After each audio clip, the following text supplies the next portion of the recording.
Hello, dear friends, you're watching the Military Situation Room, and today we're going to take a detailed look at the current situation in Ukraine. There are many important and interesting updates to go through, so let's begin. Over the past 24 hours, additional information has emerged regarding the large-scale missile and drone strikes that took place overnight. According to the data available, Russian forces targeted the southern regions of Ukraine, including areas around the Odessa region, Kherson region, and Mykolaiv region. These areas came under intense fire with multiple waves reported. As discussed in our previous coverage, the escalation began earlier in the evening when Russian forces, for the first time since the beginning of the conflict, struck a commercial vessel located within the port infrastructure of Odessa. This attack resulted in a powerful explosion leading to the complete destruction of the vessel. The images currently on your screens show the aftermath of that strike.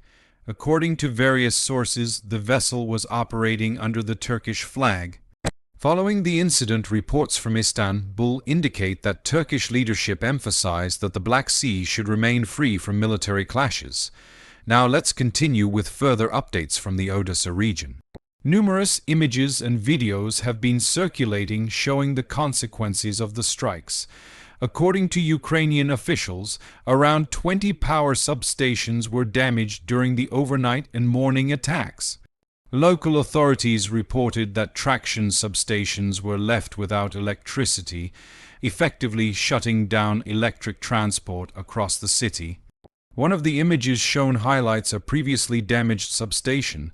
Additionally, several photos allegedly showing large-scale blackouts in Odessa were published. Some sources questioned the authenticity of these images, suggesting they may not accurately reflect the situation. However, they were widely shared and claimed to depict the city during the blackout period.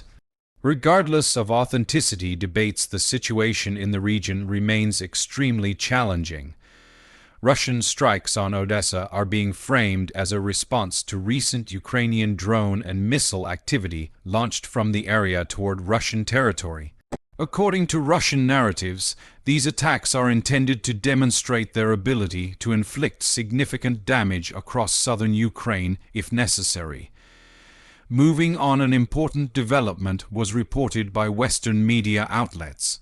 According to available information, Ukrainian leadership is expected to engage in discussions involving U.S. officials regarding potential peace initiatives.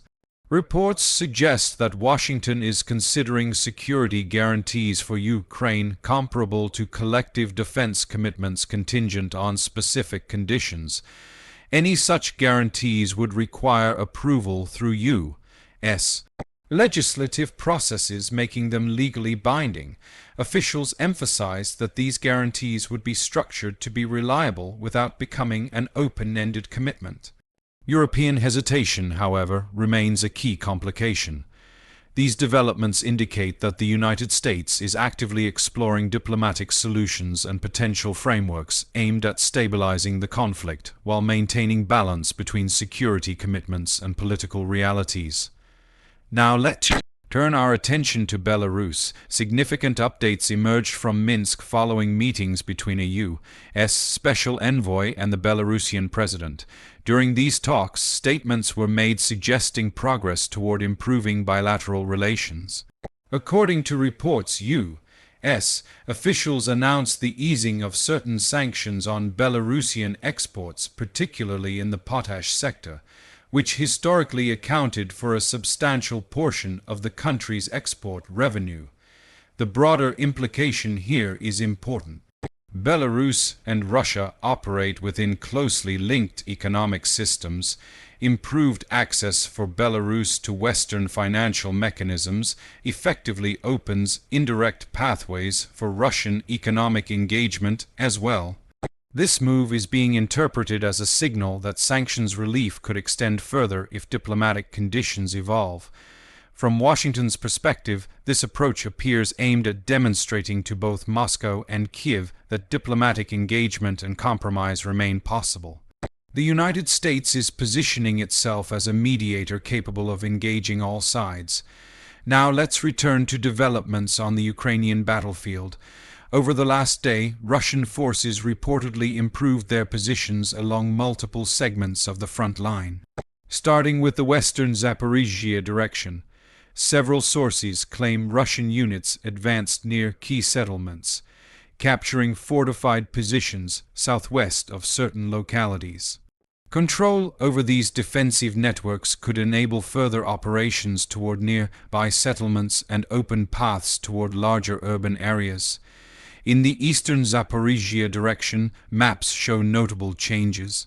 Russian forces reportedly crossed a river at multiple points and are attempting to entrench themselves along key streets. While footage confirming these movements exists, it will not be shown due to its graphic nature.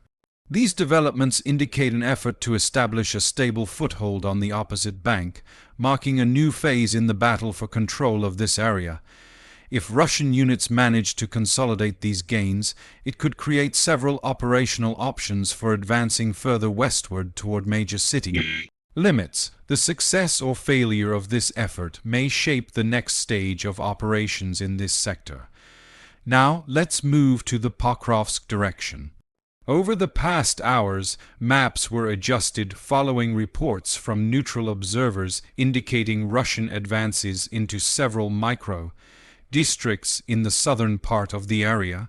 These adjustments reflect changes confirmed by multiple independent sources. At the same time, Russian officials stated that Ukrainian forces launched a counteroffensive in an attempt to relieve pressure on northern sectors of a nearby city. According to Russian accounts, Ukrainian units advanced from a neighboring settlement toward a key roadway, but were repelled after sustaining losses. Video evidence was released but will not be shown here due to its graphic content. Next, let's discuss the situation near Konstantinivka. Reports indicate Russian forces advanced from nearby villages through fortified zones toward another settlement.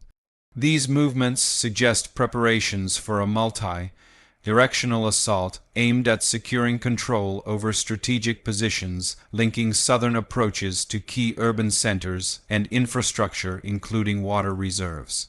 From these positions, further advances northward would become possible. Now shifting to the area near Siversk.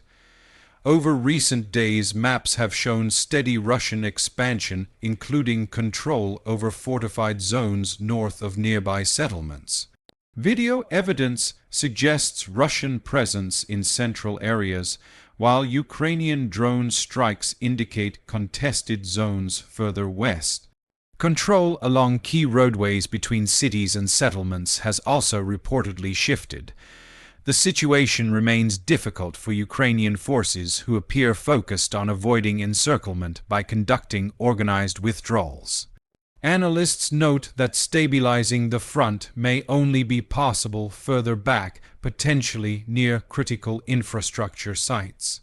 Heavy fighting is expected to continue in the zones between current front lines and major urban centers. Finally, let's look at the Kupiansk direction where Ukrainian forces have continued counteroffensive actions. Significant changes were recorded over several days as Ukrainian units improved their positions. These operations required redeployment of limited reserves, primarily from quieter sectors such as the Sumy direction. This maneuver allowed Ukrainian forces to act quickly due to existing rail connections, but it also created vulnerabilities elsewhere. Russian forces reportedly identified this redeployment and launched counteractions in the areas where Ukrainian defenses were weakened. As a result, the overall situation has become increasingly risky for Ukrainian forces, with higher losses expected during offensive actions compared to defensive operations. The key question now is whether Ukrainian forces can stabilize the situation along natural defensive lines before Russian advances create additional pressure on nearby cities. This strategic gamble will likely shape developments in the coming period. Diplomatically, high-level meetings between Ukrainian leadership and European partners are ongoing with discussions focused on future support and potential paths toward a settlement. These talks are expected to be difficult as differing priorities and political constraints come into play. That's all for today. The Military Situation Room reminds everyone that we condemn violence in all its forms.